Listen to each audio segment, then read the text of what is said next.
M. André Malraux, ministre d'État chargé des Affaires culturelles, a inauguré une exposition importante au musée de l'Orangerie à Paris, dans les jardins des Tuileries. Exposition intitulée 20 ans d'acquisition au musée du Louvre. De date 1947-1967. Exposition importante pour deux raisons. La première est qu'elle montre à quel point nos musées se sont enrichis et combien ils se sont bien enrichis.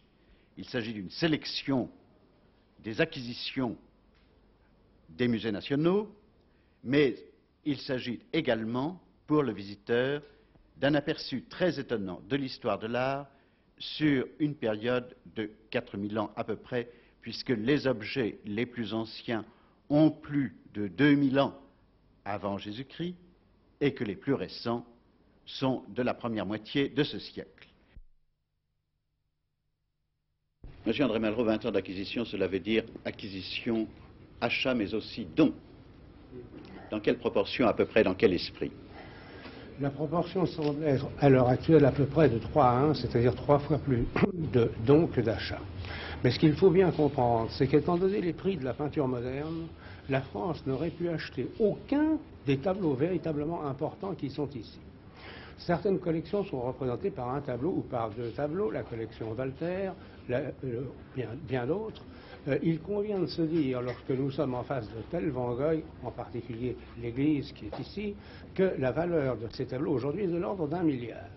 Ce que je voulais dire aujourd'hui, très simplement, c'est ceci. Tout ce que représente cette magnifique exposition, c'est l'ensemble des dons, c'est-à-dire l'ensemble du sens de la France qu'ont eu des gens qui, dans l'ensemble, étaient des collectionneurs, n'étaient pas nécessairement des collectionneurs riches, car la collection Gachet n'était pas la collection d'un homme riche, et elle représente aujourd'hui 7 à 8 milliards.